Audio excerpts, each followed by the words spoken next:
Yukarı eleksiyonu görüp ötük, vatandaş endi sizge deydiğiniz. Bugün çislağı 2024 yıl 9. ayının 18. günü. Hepteki seyşembe vatandaş. Endi sizden bizge deydiğiniz yukarı görüp öttünüz. Cungo ile Amerika ortası esla kaydı boyunca Tayvan meselesi degen mesele mevcut emas. 1945-yili Ulug' Okeanda Yaponiyani mag'lub qilib, Amerika Qo'shma Shtatlari bu urushda g'alaba qilgandan keyin Yaponiya Tayvanni tashlab chiqib ketdi. 40 yil hukmronlik qilgan Yaponiya Tayvanni tashlab chiqib ketdi. Shuningdan keyin Yaponiya bilan 52-yili hisobda shunday qo'ymayman. Yaponiya bilan Amerika Qo'shma Shtatlari o'rtasida Tayvanga munosabatlik San Fransisko xitobnomasi imzolandi. Bu xitobnomaning butun jarayoni yig'inchoqlab kelsangiz bir jumlasiz Tayvanning o'rni bekitilmadi. Yoki Tayvanning tavallik o'rni bekitilmadi. Tayvanga tavanmi? Tayvan Jungoga tavanmi? Tayvan Yaponiyaga tavanmi? Yoki Tayvan mustaqil davlatmi? Demak, mushu yerda Tayvanning egilik, huquqliq yoki tavallik o'rni bekitilmadi degan bir jumla San Fransisko xitobnomasida qayd qilindi vatandosh. Hozirgacha men o'tgan sizlarga tahlil qilib shunday dedim. Tayvanni ozod qilaman dedi, kuchi yetmaydi. Jungo ile Amerika o'rtasida Tayvan masalasi degan masala yo'q. Bu faqat Jungo kompartiyasining qo'lida Tayvan bir kozor. Tayvan masalasi Amerika, Tayvan masalasi, Tayvan bo'g'uzi degan so'z Jungo kompartiyasining qo'lida bir kozor. Bu orqali Jungo mamlakatini boshqarish, Jungo mamlakatiga hukmronlik qilishni davomlashtirish, Jungo Xitoy xalqini aminlikka undash, jim turishga undash, chataq chiqarmaslikka undash, uya ketidi, buya ketidi deb qo'rqitish uchunla Tayvanga hujum qilaman, Tayvanni ozod qilaman, Tayvan Jungoning bir qismi, azaldan tortib Jungoning bir qismi deydigan shunday saqt shiorni 70 yil takrorlab keldi vatandosh. Endilikda o'tirg'i chiqqanda Reis Xi Jinping Jungo kompartiyasiga reis bo'lib kelgandan keyin bu Tayvan masalasini kun tartibga ekilib, Jungo kompartiyasi hal qilish tegishlik masala dedi. Bir kun urush qilaman dedi, tahdid soldi. Bir kun aeroplani harbiy parxodlar evet tahdid soldi. Ati hujum qilaman deydigan vaziyat yaratdi. Buning uchunmi yana o'xshashlar Jungodagi hukmronligini davomlashtirish. Jungo hukmronligini, cho'nqurg'ulik hukmronligini qanday mustahkamlash uchun Tayvanni tashviqot o'rnida boshqaryapti desangiz bo'ladi vatandosh. Bugun mana ochiqtaldi, bir jumla ochiqtaldi. Amerika Qo'shma Shtatlarining sobiq davlat ishlar kotibi Mike Pompeo dedi, bugun Jungo ile Amerika o'rtasida diplomatik munosabatning xalqlik va yadrolik masalasidan Tayvan masalasi degan masalani chiqarib o'tish kerak. Zarur. Tayvan mustaqil davlat, egilik, huquqliq davlat. Tayvan erkin davlat. Shunga Tayvan erkin davlat qatorida muomalaga ega bo'lishi, Tayvan egilik, huquqliq davlat qatorida muomalaga ega bo'lishi bu so'zni tahlil qilsangiz, ma'nisi mana shunday yetishib chiqadi vatandosh. Endilikda hozir bugun shuni mushu so'zga sobiq davlat ishlar kotibi Mike Pompeoning bu qatim Hodison tadqiqoti o'rnida so'zlagan mushu so'zlar esingiz bu uzildi degan gap. Hozir Jungo Amerika o'rtasida diplomatik munosabat Tayvan masalasi mavjud emas degan gap. Chiqarib etdik buni diplomatiyasiz qayt ko'tarib juma buni. Sen bizning oldimizga qo'yma, biz ham og'zimizni ochmaymiz, tugadi bu. Tayvan erkin davlat, Tayvan egilik huquqliq davlat. Nima deymiz biz endaleksiyimizda vatandosh muhokamada xulosa chiqarib mag'lub bo'ldi. Bugun Jungo kompartiyasining 70 yillik Tayvan siyosati mag'lub bo'ldi vatandosh. Reis Xi Jinpingning 12 yillik Tayvan siyosati va bu yo'lda ko'rsatgan tirishchanligi mag'lub bo'ldi vatandosh. O'zil kesil mag'lub bo'ldi vatandosh. Agar mushu so'zni anglab bo'lib Jungo yana harbiy tahdid, yana aeroplan avatib Tayvanga tahdid soladigan bo'lsa, bu tajovuzchilik bo'ladi. Shundoq bo'lib hisoblanadi vatandosh. Hozir endi Shanghai, Hong Kong masalasida 2019 yildagi 1 million 2 million kishilik namoyishni ko'rdingiz vatandoshim. Şundan keyin tinchib qoldi. Amerikaning Hong Kongga Shanghai qaratgan siyosati tinchib qoldi.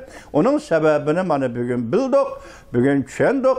Sobiq davlat ishlar kotibi Mike Pompeo dedi ki, biz Hong Kong uchun, Shanghai uchun artıq iş qilib berelmedik. Men vazifa ötügen şu vaqtki hükümetde bu iş biz ve şu vaqtki hükümet afsuslanadigan bir iş bulup qaldı. Şunaqma? Şundaq boldu degan gap vatandaş. Hong Kongning masalasi şundaq bo'lib qoldi. Lekin uning keyinli men bugun Tayvan uchun duo qilaman dedi. Erkin davlat egilik huquqli Tayvan uchun duo qilaman dedi. Tayvanning davlat mudofaasi qo'llashimiz chunqur va ma'nli uzun muddatli qo'g'dashdir. Tayvanga biz shunday ko'ngil bo'lamiz dedi. Bu ham hozir tahdid solayotgan Jungo Kompartiyasi emaslar. Yaqinda Yapon dengizda Rossiya Jungo armiyasi birlashib 9-oyning 10-kuni harbiy manevr o'tkazdi vatandosh. Uning keyinda yana Jungoning armiyasi Rossiya armiyasi bilan birlashib Berin bo'g'oziga ketib keldi.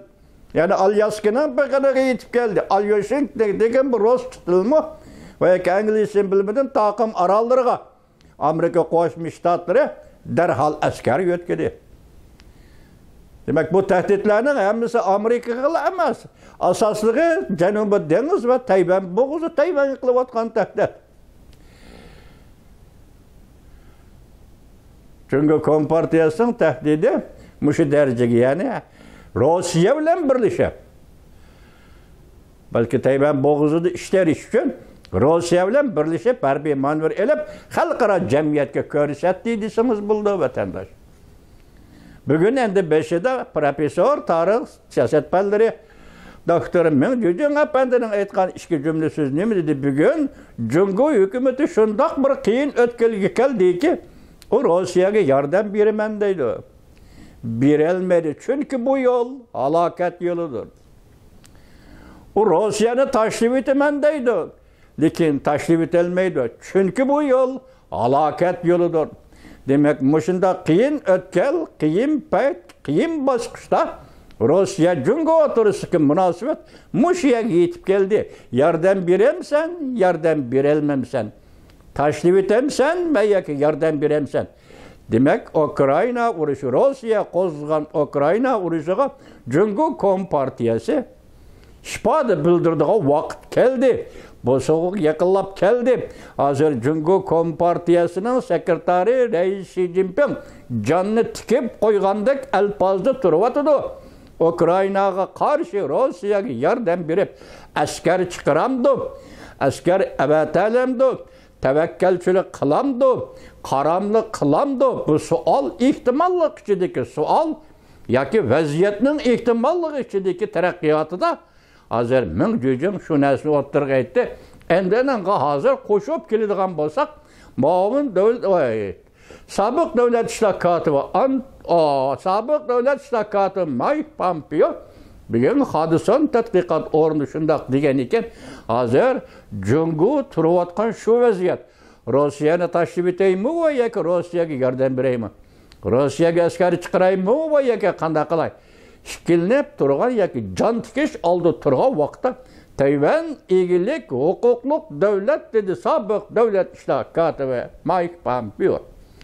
Tayvan erkin davlat dedi sobiq davlat ishlar kotibi Mike Pompeo.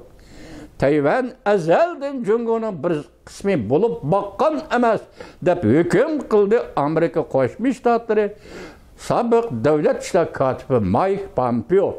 Shuning bilan Amerika Jungo diplomatik munosabatlari, diplomatik suhbat munosabatlari yadrolik masala bo'lib keldi. Bugungacha Tayvan masalasi. Bugun Tayvan masalasi Amerika Qo'shma Shtatlari bilan Jungo o'rtasida elib berilgan diplomatik munosabatlarning yadrosidan chiqarib etilishi kerak, chiqarib tashlanishi kerak. Ala sharingda Jungo Kompartiyasi qanday bijazingiz? 70 yil Tayvan. Qurol ishlatishdi, yonmayman Tayvan. Tinch yo'lni ozod qilaman Tayvan. Birlik sep bilan qo'lga keltiraman Tayvan. Hammasi quruq gap. bir varaq qog'ozga yoki bir varaq oq qog'ozga marzimaydigan quruq gap. Tugidi-ku bugun endi bu. Axir xulosa tugidi. Endi gap xatarlik pat 7 kun. Birleşken Devletler Teşkilatı'nın muhakeme yığını 7 gün kalıp kaldı. Muş muhakeme yığınıda Birleşken Devletler Teşkilatı'na kirip kalamdı kandak Tayvan meselesi. Muhakeme dep eğizgi elinamda kandak Tayvan meselesi. Hazırki vaziyetten qaraganda bundak ihtimallıkını red kılanmaysız. Yaki reallıkı aylanıp yetip kelmegiçi bunu hem mukumlaştırılmaysız vatandaşım. En ahırkı 7 gün. Baş dep tuğan Birleşken Devletler Teşkilatı en ahırkı muhakeme umumu bayan. En ahırkı 7 gün. Dep görüsüp tuğa vatandaş. Demek Tayvan doğrusu mesele manamuş yedi. Cumhur'un içki vaziyeti sizge ayar anı şu yedi. İktisadi ahvali anı şu yedi. Cahandan işlere müşündak gap kıldı. Senin ihtiyarında hiç neresi yok dep geldik çünkü senin ihtiyarında bulunduğun mesele avval vakit meselesi buluş gerek. Bu vakit senin ihtiyarında emas. Bu tabiatın ilkideki vakittir. Çünkü Kompartiyası senin meylin çıbosu hiç neresi yol koymazsın. Bütün dünyanı kaçılıp yançığını söylemelişin gerek. Mümkün emas çünkü Kompartiyası. Bu senin ihtiyarında hiç neresi yok. Bana vaziyet bugün yetip geldi. Eti bu doğruda kandak inkas kaytırdı. Cungu Beycağı bu. Taşkı İşler Ministerliği onu görmez vatandaş.